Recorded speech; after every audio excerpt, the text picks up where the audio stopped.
Mhm. Hey, everybody. Well, yeah. What's going on, Matt? Hey, everybody. Welcome to Strong Together with Marc and Matt. And thank you for joining us live. Matt, what's going on, buddy? Oh, not much, man. Just wrapping up the summer. How have you been? How was your trip? Man, it was long. Being overseas for between traveling and being in Ireland, it was 12 days. Wow. Long, long, long days of travel. We went from Austin to Boston, Boston to Dublin, and then we did the whole big loop around Ireland from Dublin all the way down south, all the way back up north to Galway, Belfast, and then back to Dublin. And How then did we flew how from did you Dublin get to New around? York. The We train? rented a car. Like, We oh, you rented did. rented a Yeah, man, it's scary driving on those roads, though. And speaking of driving, we'll talk a lot more about driving in this Yeah, conversation tonight. definitely. It was, man. So you rent a car. Here in the states, we drive on the left side of the car, in the driver's seat, and we drive on the right side of the road. In Ireland, it's Europe. It's right side of the car on the right side of the road.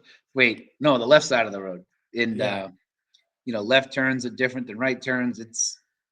It's crazy. I mean, we're going roundabouts, all that stuff. I can't so many. imagine. Oh, it was, in a couple situations, I caught myself like, oh, going on the wrong side of the road. I can't even imagine how what a mind trip it is to kind of have to switch your way of thinking. We But we It was funny because we talked to other people from the states that were there, and the guy's like, hey, we rented the car and we came out. We're taking pictures and we're showing the guy the car's all scratched up. He goes, yeah, yeah, yeah. Don't worry about that. What do you mean? Don't worry about that. The guy goes, you'll see. He goes, you'll see. And I love it. me and my wife, we went everywhere, man. And there's not a lot of accessible castles. That's what I You was know, going I to mean, ask you. Like yeah. accessibility, restaurants, sightseeing things. Like, what was that like? I mean, they do their best. It was pretty good. I mean, you just had to drive. When you're in the cities in Kilkenny or you're in Killarney or you're in Galloway or Belfast, you just gotta. There's enough restaurants, and not all the shops, not all the restaurants are accessible to get in. Um, Okay. you look, and there will be one that you could utilize. It wasn't as bad as you would think, but it wasn't amazing either. The people in Ireland were so sweet, so nice, so Hmm. helpful. Everybody wanted to help, constantly. It was like overwhelming wanting to help. Yeah. Um, yeah, the castles. I mean, we were okay with seeing them from outside. We didn't have to go in and see Yeah. every detail. You get the point when you see the castle. But yeah, we pretty good. I mean, obviously flying, getting off the airplane with the last airline coming into Austin. Yeah.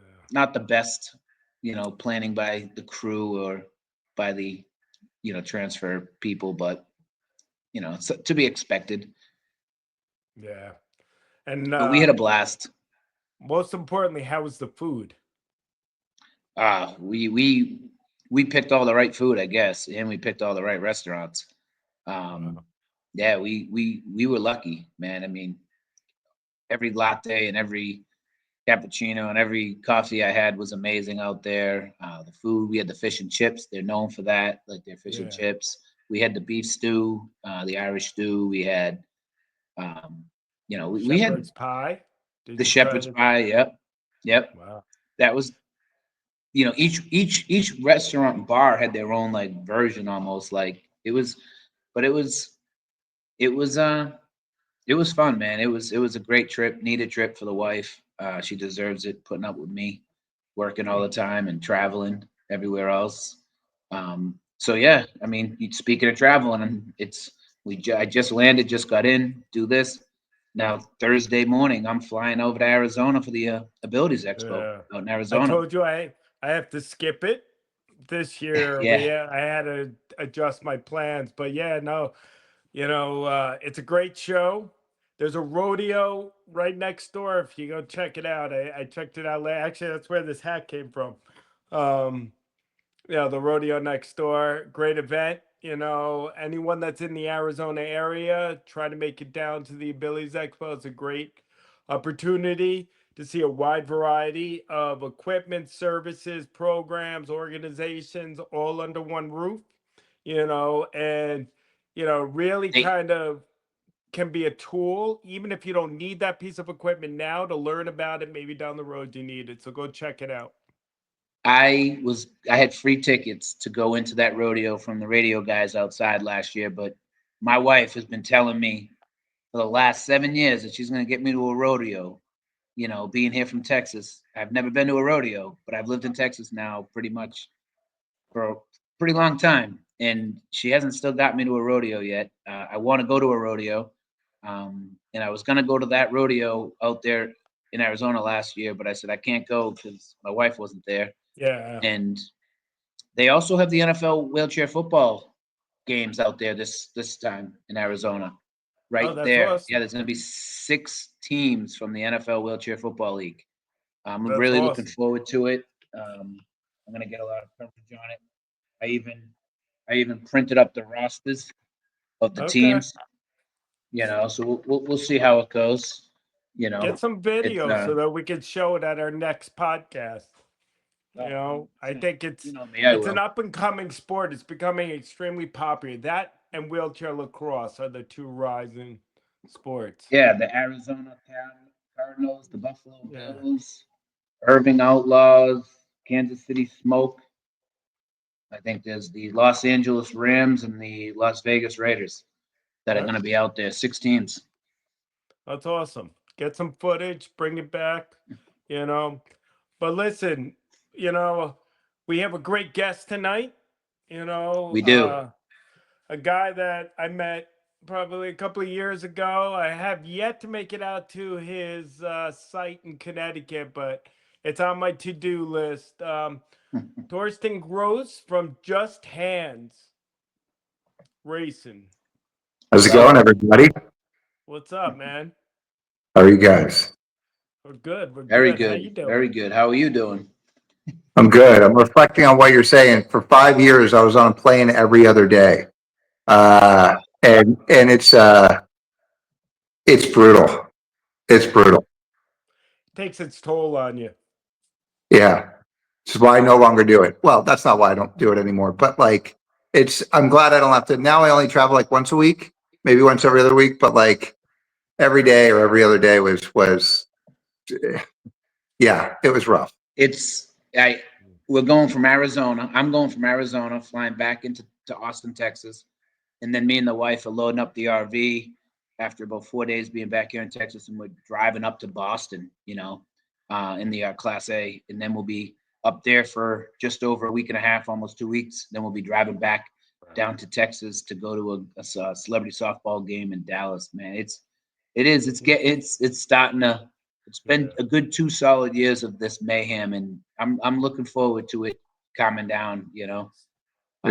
But So Torsten, real quick, can we play a video real quick before we start, and you can get into talking about the organization and exactly who you are and what you're doing right now?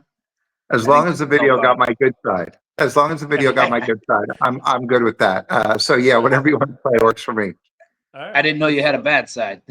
Yeah, the back of my head. Yeah. So let me run this real quick.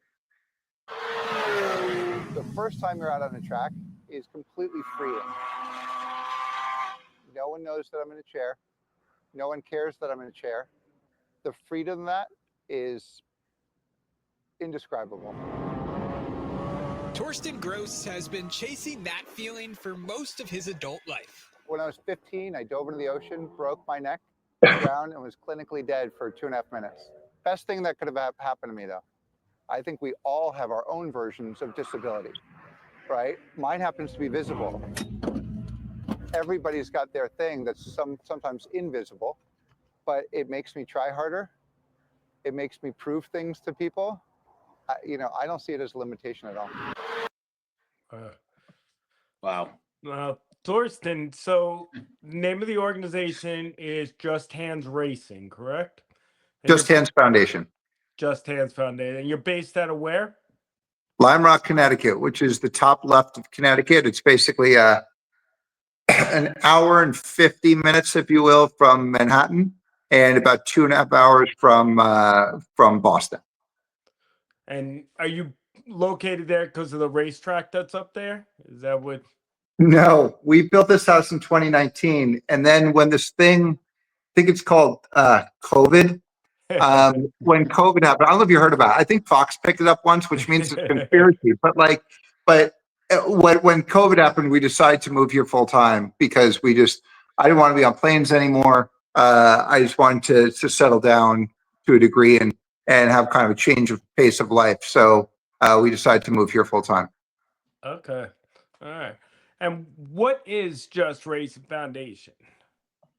So Just Hands is performance driving for anybody that uses adaptive hand controls. So personally, I race what's called the GT4 Club Sport. I race a factory-built Porsche race car. I want to share that with other people because it's the only sport on the planet that makes somebody who's disabled equal to able-bodied people. Unless you're Irish and you consider darts a sport.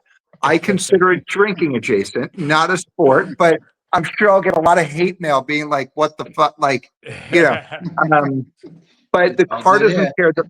What's that? I said, it's all good here with the words. Yeah. Okay, good to know. I won't censor myself. So I've had a lot of organizations support me in what I do. And whether it's marathoning, scuba diving, I'm the world's only quadriplegic that's a rescue scuba diver. I do crazy shit, but none of them made me feel equal to able-bodied people, right? There was always just, here's this group of people that you're going to go play with. And that's fine. Like, it's great. It's needed. But the moment I got on track, the car didn't care I was in a chair, and the people on track didn't know that I was in a chair. And that moment was really profound for me. And because other organizations had helped me, I'll say, to me, a passion isn't something you need to do yourself, but you're obliged to share it with other people. And I came home and I said, I just bought my first race car, and I said, baby, we're buying another race car. And she's like, over my dead body. And I go, no, this one's not for me to drive. She's like, you're not selling it. Like, why would we buy another one if you're not going to drive it? Well, that's how Just Hands was formed. I started with a friend of mine who lives in Boston, and able-bodied guy. And we got our first BMW. We have since sold that. We now have a Cayman, a Porsche Cayman, and a Volkswagen GTI that anybody who has been driving for 3 years with hand controls can transfer by themselves. And what's the third one? Is over 5'2", 5'3". Can come drive with us. We just added, I think we're on our 10th participant. We just added mountain bikes, and specifically bowhead, because if you want it, and if you guys have not tried that shit's fucking gnarly. Like, it is incredible. All the bowhead mountain biking is all up in Vermont, right? And higher up in Mass. Yeah. We wanted to serve a different market, and that is kind of the New York City tri-state market, to try out the bowheads, right, with us. And so that's Just Hands, right? We get people behind the wheel of track cars, and in their butts in the seats of mountain bikes.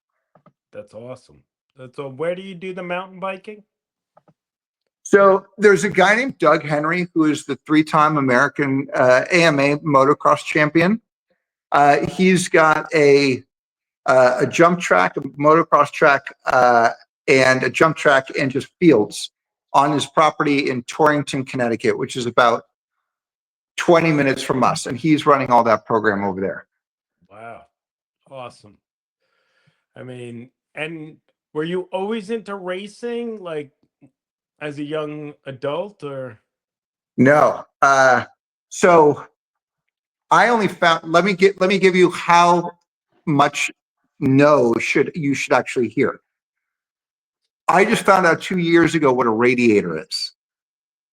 Now, I get the laughter all the time. The reality is that I know conceptually what a radiator does, right? But I never had a father that loves cars. I never had friends that turned wrenches. There was no reason for me to actually understand the mechanics of a car. However, I have been pulled over almost 40 times and only 3 tickets because I'll pour water on my lap and say I couldn't find a handicap bathroom. Yes, everyone's allowed to use that out there. And so, excuse me. So I only started tracking September 9th of 2021.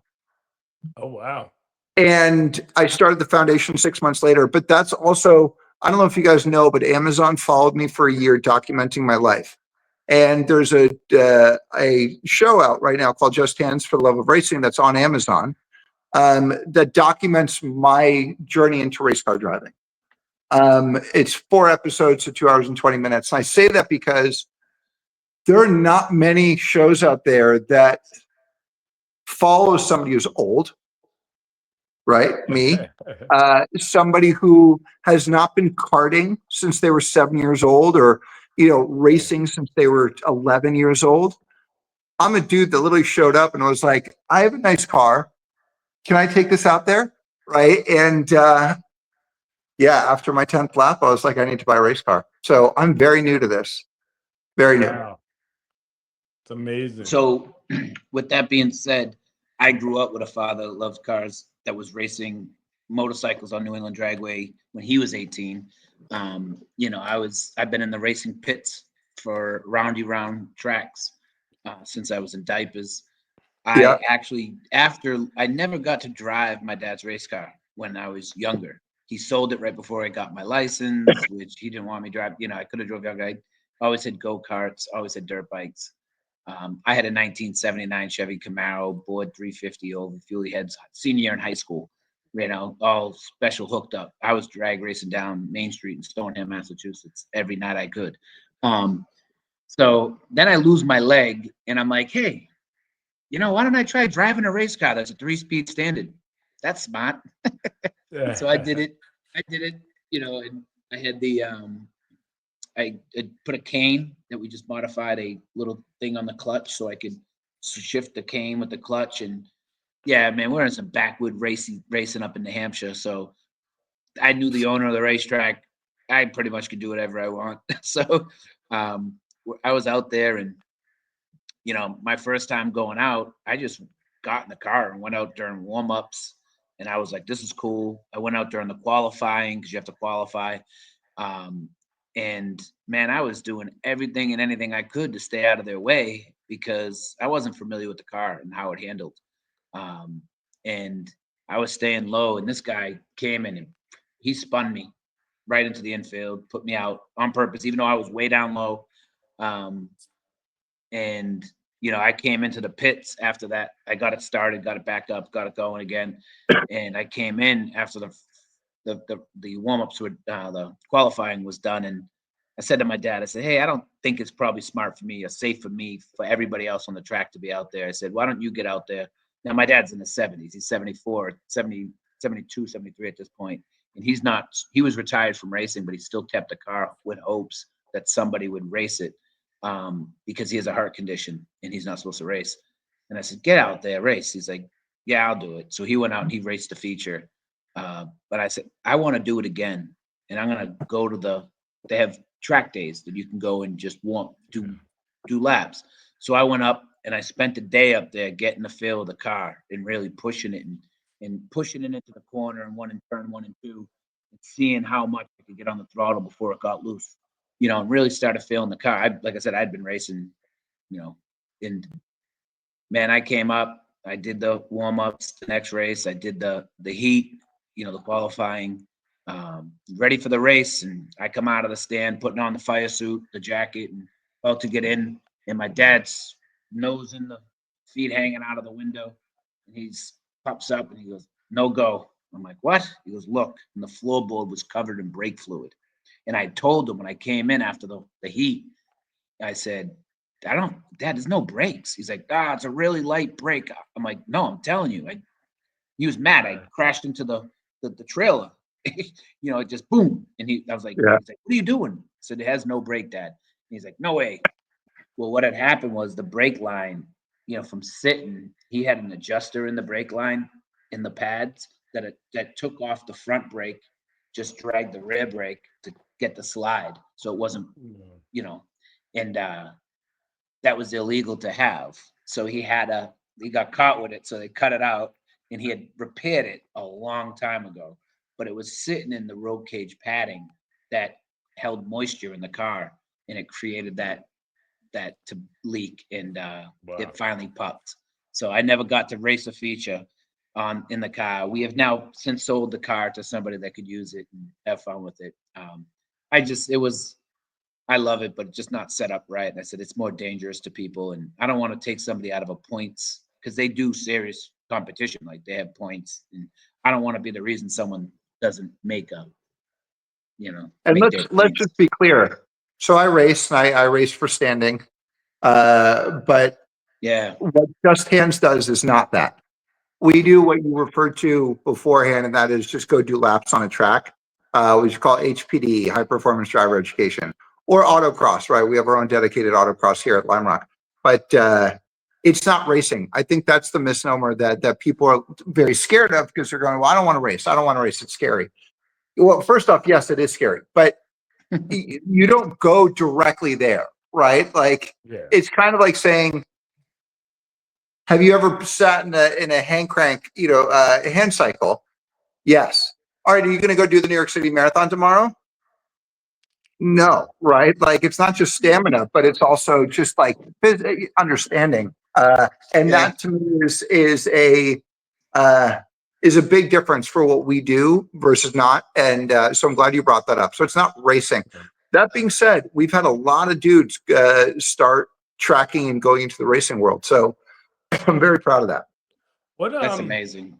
So if someone comes up to you, they have to meet those qualifications. One of your instructors, or you yourself, gets in the vehicle with this individual, and they go for a ride around the track, learn how to use the car, all that, or is there in-class instruction first? Yeah, it's a good question. So it's a combination of the two. So if you're doing a private day with me, then it's just me sitting side seat and I'm instructing.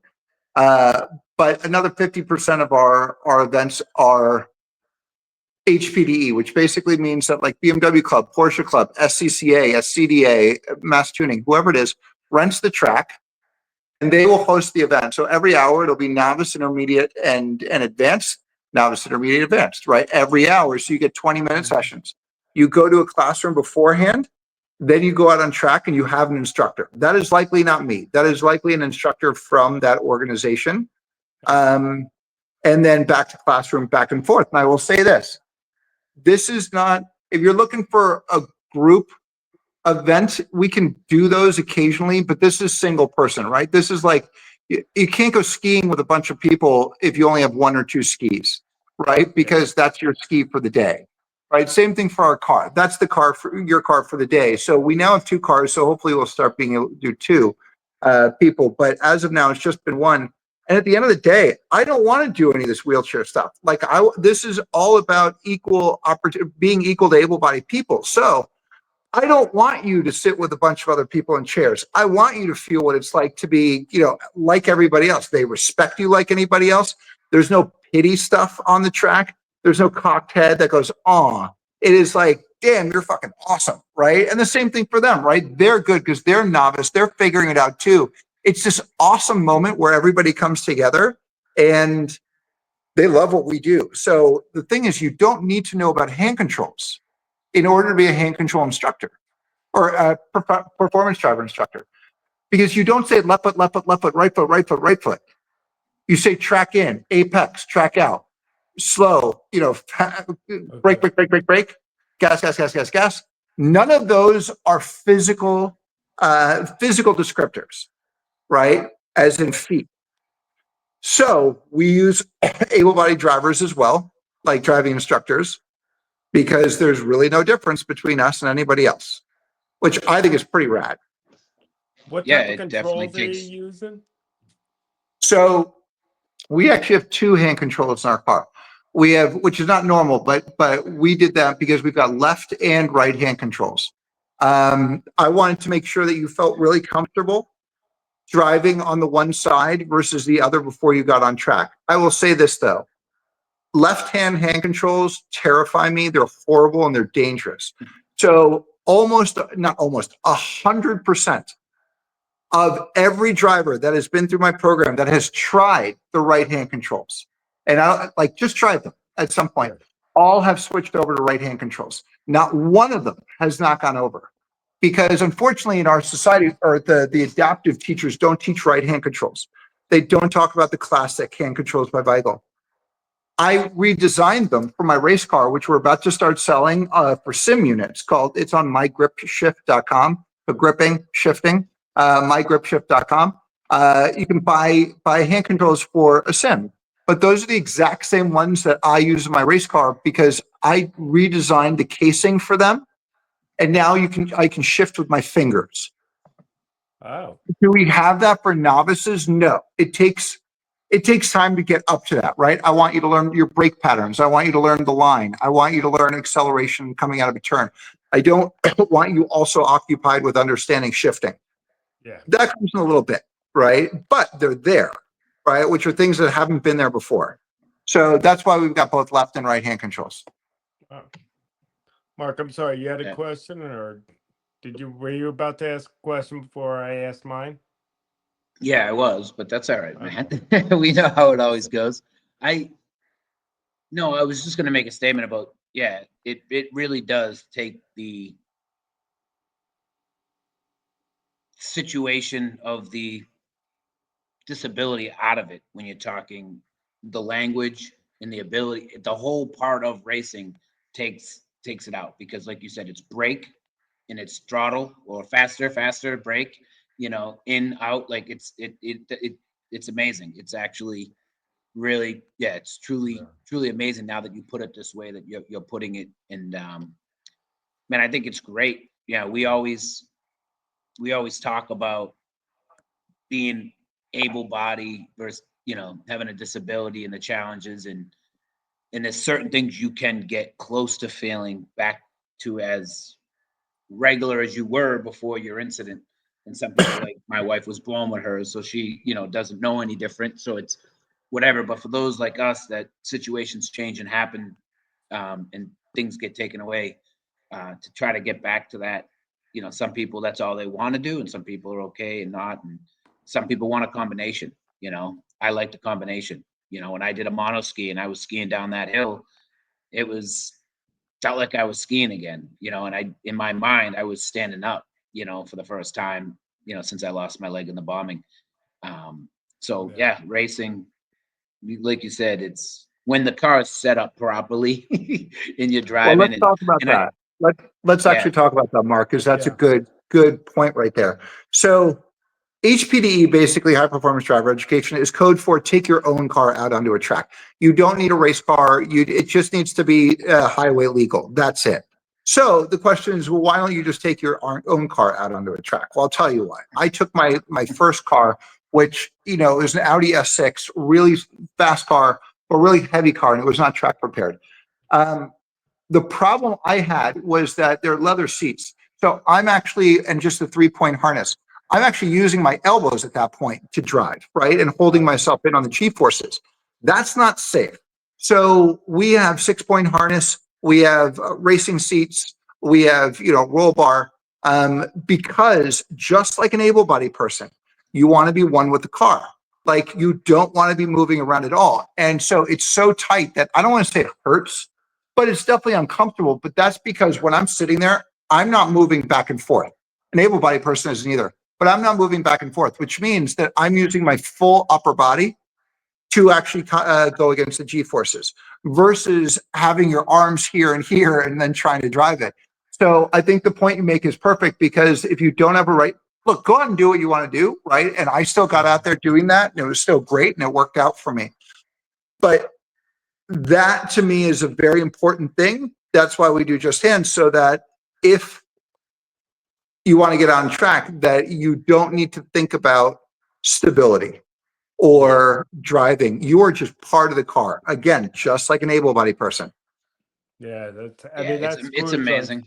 especially for guys like us that have limited trunk control, you know, having a seat that hugs us. I mean, it's like anything. Like when you talked about skiing or when I play rugby, like if it fits me tight and holds me in, even if it's a little uncomfortable, it eliminates that need to counterbalance myself as I'm going around.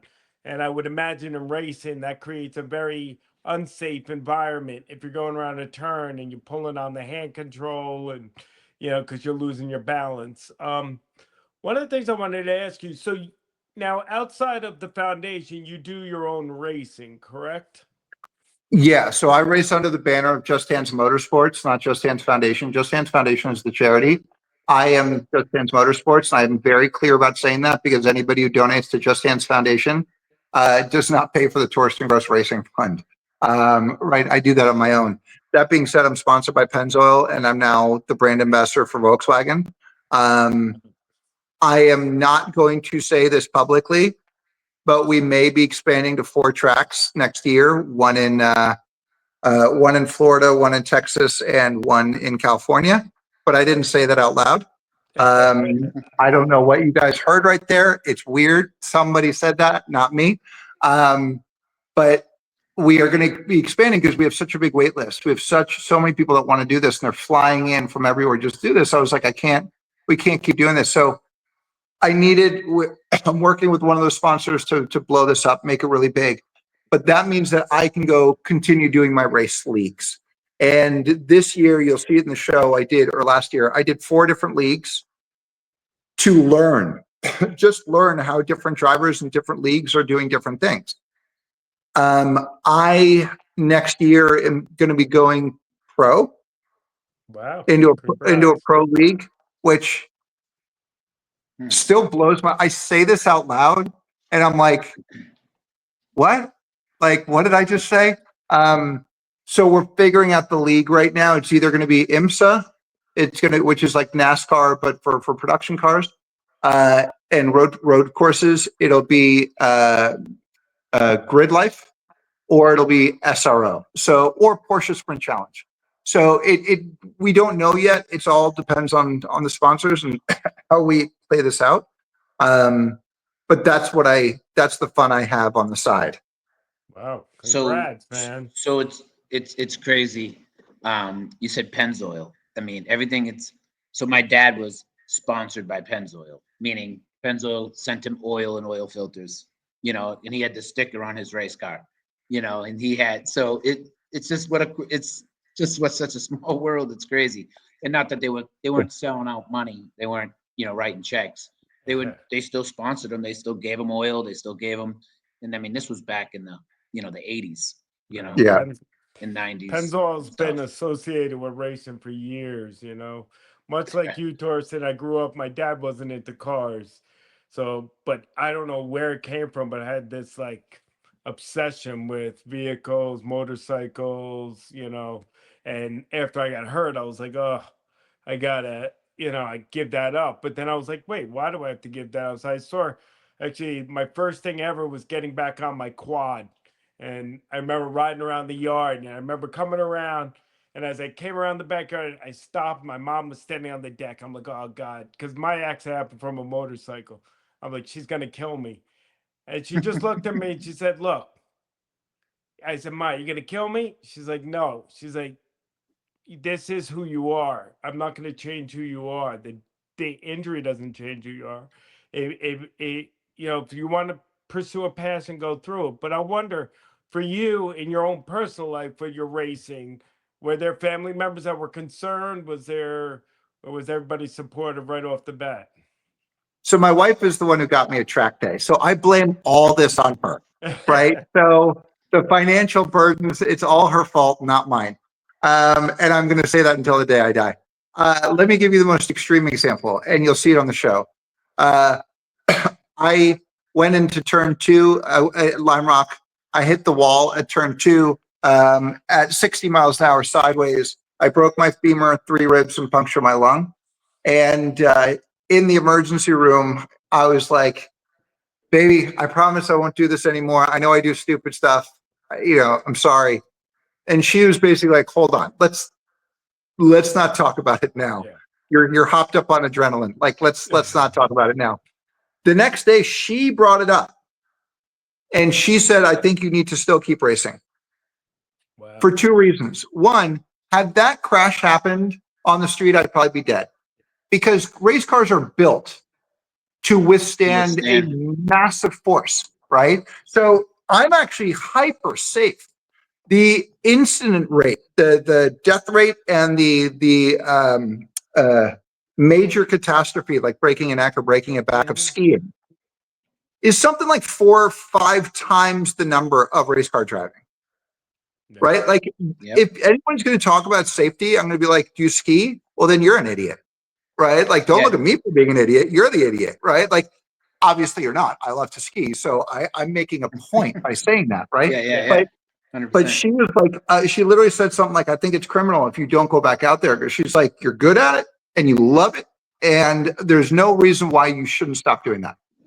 And she has a big life insurance policy on you. No, I'm just joking. So, Mark, it's funny you say that, because the day that she gave me the track lessons, Track day? right? Track day. Yeah. It was an anniversary. I handed her, without knowing what she was giving me, motorcycle lessons. And we laughed. And the first day we were like, is the next question, is our life insurance policy up to date? Like, so we've already been through that for sure. But it's less dangerous than people think. I think things like NASCAR have done the same thing as Shark Week has done to sharks, right? Where it's made it into this scary, crazy explosion thing, right? How many people in NASCAR, they always all get out, right? Like, yes, 1 or 2 of them will get hurt, but look at the numbers that are running and how few actual casualties there are. Very few. I mean, well, you have to meet certain safety requirements. And that's a good point. So I was told by one organization that I couldn't drive because they said egress and getting out of the car. And I said, fuck you. Like, I can get out. Now, I have an X cage that gets out of my car. So, like, even walking people have a really hard time getting out of that car. And I'm 6'5", so I'm like a fat guy in a little coat, right? Like, I'm squeezed in this thing, right? I now have it on video that I can get out in 14 seconds. I need to get out in 15 seconds. I guarantee you I can get out in 12 if the car is actually on fire. Like, and again, we have, just for me, because we don't need it, but on overabundance of caution. So I drive what's called the Manti racing race car, which means it's super light. But I still need to hit weight limitations, right? Which means that we need to put more weight in the car because I can't be super light. Instead of putting ballast in there, just weights, I put an extra fire suppression system in there. And normally the fire suppression goes to the engine, and then a couple other places, and then one goes to the driver to get us more time. We have that in there, but we just added another one. So now I have 4 nozzles that go 5 nozzles that go directly at me. Wow. Cool. No harm, no foul. This isn't something that they needed, but I was like, why not do it? My best friend literally looked at that. He's an able-bodied person, and he races well. He's like, I want that. Like, yeah. Why would I want that? Yeah. My dad had been my dad ended up in a pond. He went off the racetrack in the air, over the barriers, over the fence, and landed with the 4 wheels in the pond, but the bumper and the back set of wheels hanging onto the edge of and then it slowly went into the pond, and he was able to get out of the car. And are you sure you didn't have a duck boat? Are you sure you didn't have a duck boat? Like, well, his nickname is the Frog Man, because of when they pulled the car out, it was filled with lily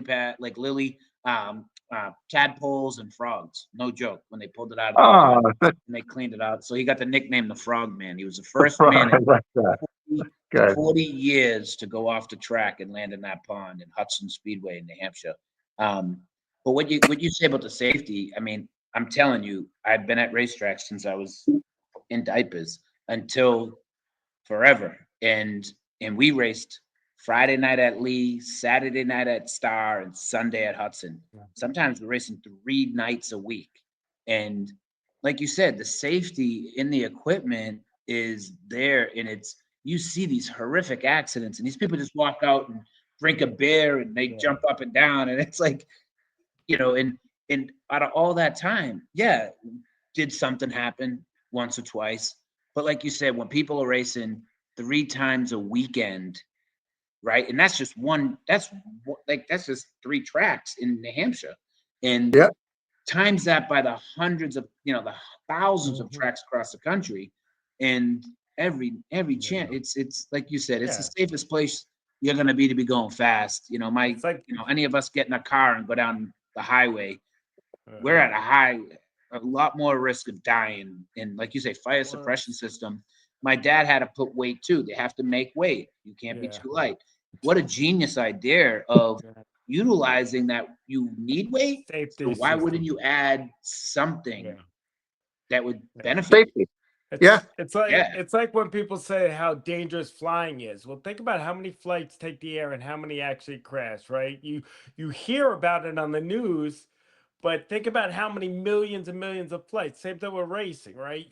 Of course, you hang your hat on that one race that was catastrophic, but how many people get into accidents and walk away? That's what the whole racing system is designed to prevent.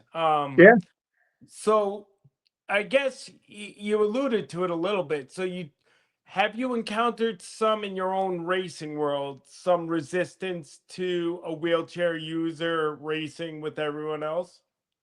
I'd say about under 5% of the racing community does not want us to go there. But this is the same community, and I'm not kidding either, that don't want women, blacks, or gays to race with them. They just have, and it's unfortunate, they just have a stupid fucking bias against humanity. And we've noticed that, right? Like that's what they do and that's what they say. So that being said, of that group though, anytime I show up to a track, there are 95% of people who are like, he's going on track with us. Like there's no question. Now this was early in my career, right? 4 years ago. Yeah. I was going to say, this is insane to me that you have done all this in 4 years. In a short time. Yeah. That is insane. From one day in 2021, when your wife on an anniversary gift gave you that, and now it's only 20. It's like, this is like mid 2025. The whole new redirection of your life. An anniversary. This is insane that you have this far and came this far and making this much weight. Usually it takes forever to break that barrier to allow you to be where you are racing. Unfortunately for my wife, I'm that guy who, if you tell me no, I'm going to make you look like an asshole. So like becoming the world's only quadriplegic rescue diver, I had to go to 6 dive shops. They all said no. At the 7th one, I put down a stack of cash. And I said, you have 2 narratives that you can do from this moment on. You can say you took a crippled kid's money and you didn't do anything for it, or that you failed a little crippled kid that tried to become a race car driver. So all I want is that you fail me.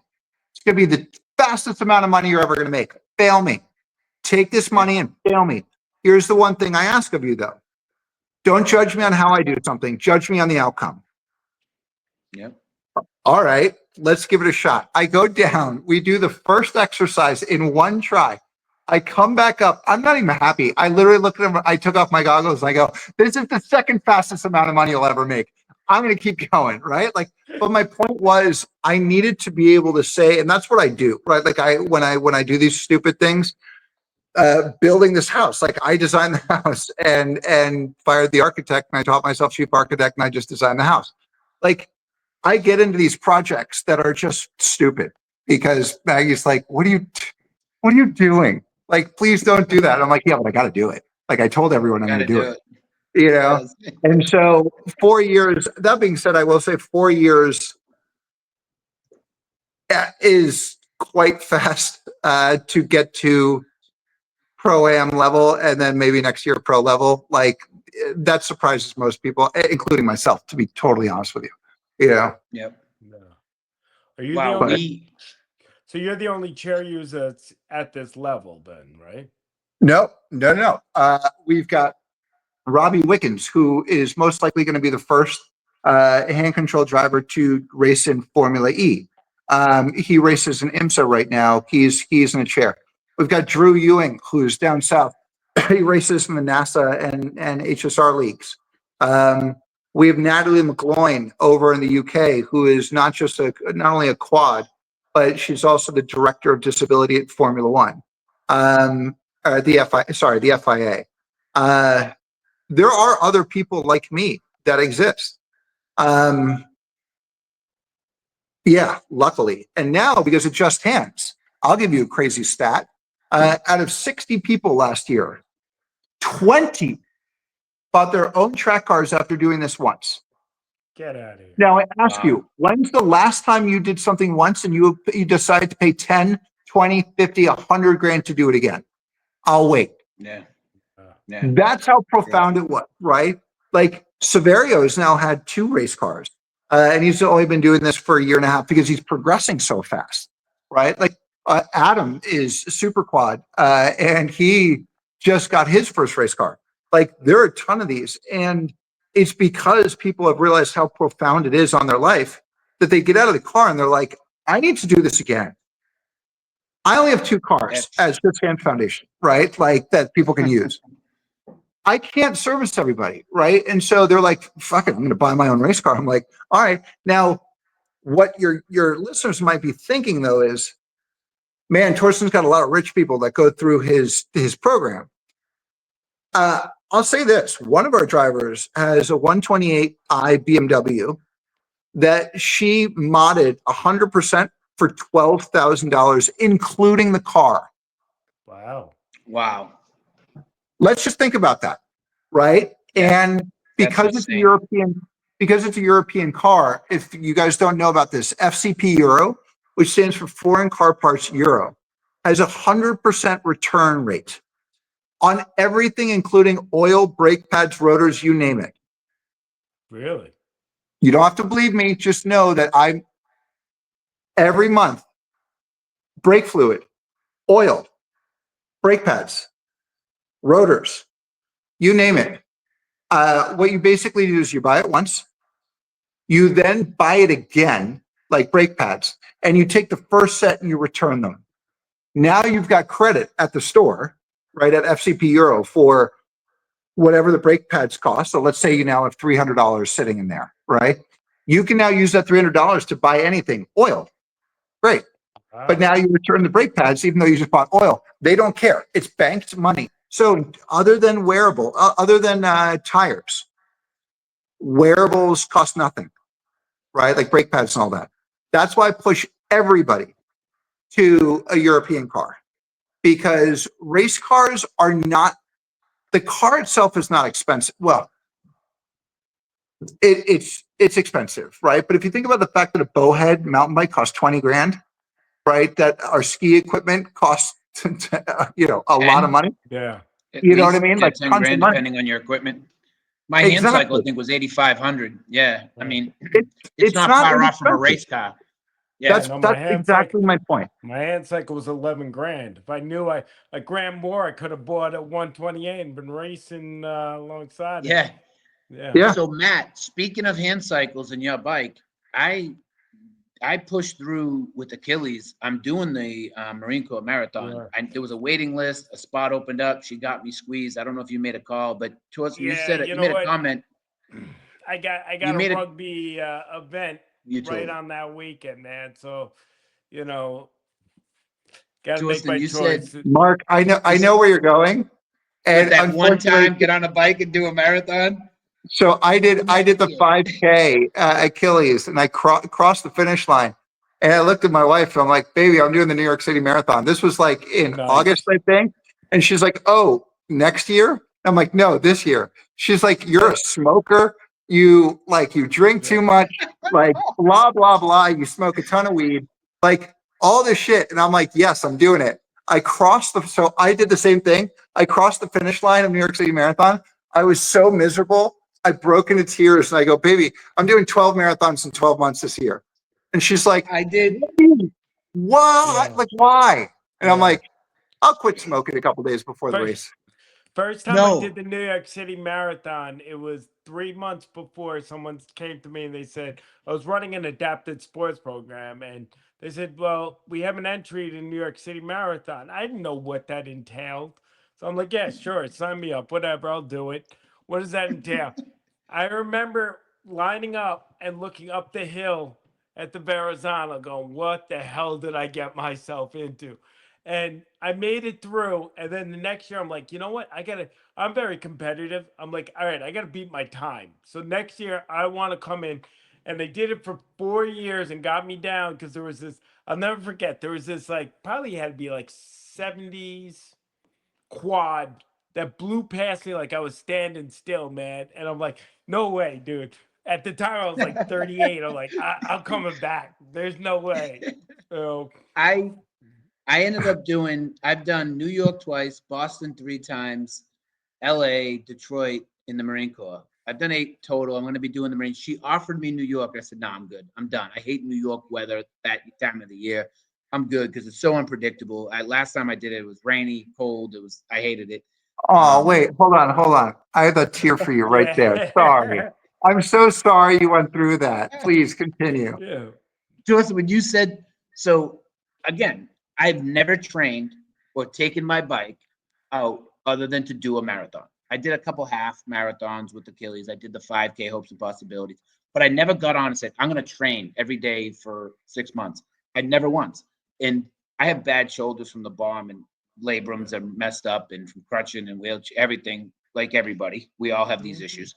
But speaking of, we were out drinking one night before the marathon, and we're sitting there, and I'm with all the military combat wounded vets. I was the only non-wounded veteran from the Freedom Team. That's who I rode with Yeah. Achilles. And we're sitting there at the starting line, smoking cigarettes in Florida. And the lady comes and she goes, you can't be doing that. We'll lose our sponsors. I'm like, sorry. Detroit. Yeah. I'm like, we were actually in Detroit when we did that, and literally smoking and drinking like right before the marathon. And they looked at me, and let's just say I don't think I did too many more marathons with them. They just finally invited me back to this one. So Torsten, we're coming up to the 8:30 hour. There's a couple of things. We want to give you a spot to promote anything. But before we do that, your story is very powerful, right? So to someone out there that's listening that might either have a dream, a vision, a desire, or maybe in the early phases of the recovery, you have this drive. What would you say to them to inspire them to pursue those things? And Yeah. I would say this to able-bodied people too. Embrace failure. We have this weird hatred to failure in our society where, like, when somebody wins, they're like, fuck yeah, I won. When you lost, you give an hour dissertation to somebody about why you didn't win. That to me is asinine, because you had to fail constantly in order to become a champion, right? Or else you would have been the champion on day one. So you had to fail. You have to learn, right? And so I always tell people, set failure as your goal. Because if failure is your goal, then you're actually going to win. And here's why. The anticipation of something is way worse than the thing itself. So if you're up until 3 a.m. wondering what's going to happen, and then you get there and you're like, well, that was easy, right? Yeah, it is. So set failure as your goal, because I love to fail. I think it's great, right? Failure is wonderful. Am I annoyed when I lose? Absolutely I am. But I'm very good at failing, and failing fast. That's number one. Number two, I don't know if I should be this honest, but I get annoyed with our community, because there's a lot of this, like, things are owed to me, things are whatever to me. And I'm like, bullshit, because everybody's got a wheelchair. And what I mean by that is, if you have depression, PTSD, if you lost a child, if you whatever, we all have that wheelchair. Now imagine being depressed and not in a wheelchair, and you're a jerk to somebody. You can't go to everyone and go, sorry, I'm being a jerk, I have depression. Sorry, I'm being a jerk, I have depression. Sorry, I'm being a jerk. That doesn't work, right? And half the people in this country who are assholes don't believe that that depression is actually a thing. It's a real thing, people, right? And so they have something more crippling than we do. So my response is, it 100%. doesn't matter what you've got. We all have something. Figure your shit out, right? You can work just like anybody else. You can play just like anybody else, and find the people around you that love you and want to be part of this. Now, I guarantee you, I'm going to get hate mail for this commentary, because they're going to be like, well, I can't work because I'm in pain. I can't work because of this. I can't work because of that. Are there outside issues that might stop that? Yes, of course. But the same thing for an able-bodied person, might have nerve damage or might have something, right, that precludes them from working. We just fall back on our wheelchair so fast. And that really bothers me. So I would try and say, your wheelchair isn't the thing. Your wheelchair is the thing that you need to figure out. But it's not the thing, right? You will fail if you're not going to try. So fail. I don't care if you fail, because that's your fault, right? But I've figured a lot of shit out, like scuba diving and marathoning and racing, where I'm like, everybody says no. Screw you. I've got a show now. Like, and I've done all this and I've worked. And so I would try and give that motivation to go, the chair's not the thing. You're the thing, Yeah. right? Figure stuff out. The right I believe mindset. it's we only prevent ourselves from accomplishing and Yeah. doing anything. 100%. We hold ourselves back. I always say to 100%. people that your greatest limitation is your mind. It could be your Yeah. best friend or 100%. your greatest limitation. 100%. And again, some people dealing with certain mental, Mhm. issues, like you had alluded to, there are outside things that might prevent. Okay, and we understand that. But for the majority, like my wife, she really doesn't enjoy going to the Abilities Expo because she doesn't like being around people with disabilities. She was born with no arms and no legs, and she's like a bunch of wine bags. You know what I mean? Like, she graduated Texas A&M. She went to college. She travels the world, like, with, and she sacrifices, saves money, takes a loan, pays it back, doesn't do certain stuff to go on vacations, but she figures it out. And when I love that. somebody that isn't in a worse case scenario than her, someone who's so much more able and capable, is crying to her about poor me, No. she's like, And I don't want also, to hear this. if anybody sees my Insta, they'll see that I just said this on Dr. Mike. But dead people want to be quads. Quads want to be paras. Paras want to walk. Walking people want to be Arnold Schwarzenegger. Arnold Schwarzenegger wants to be God. Like, meaning there's always somebody above you. Always. Always. And I never stopped to look down where I came from. Not only down, like down against other people, but to look around where I go, behind me, where I came from, and go, you know what? I'm a quad. There are things that suck, but at the end of the day, life's pretty good. Yeah. You know Life what? is great, man. Just like in racing, you're not racing looking in your rear view. You're looking forward and what's ahead of you and how do you get beyond what's in front of you, right? And Exactly. that's the theme that I think we all should live like. Look ahead. There's always a way around what's in front of you. You just have to drive that car around it. So Torsten, we'll give you the last few minutes. Is there anything you want to promote? Shout out? An event, Look, a fundraiser, a link to sponsorship, advertisers. Talk to them, buddy. I mean, the biggest one is go to Amazon and go to search Just Hands for the Love of Racing and watch the show.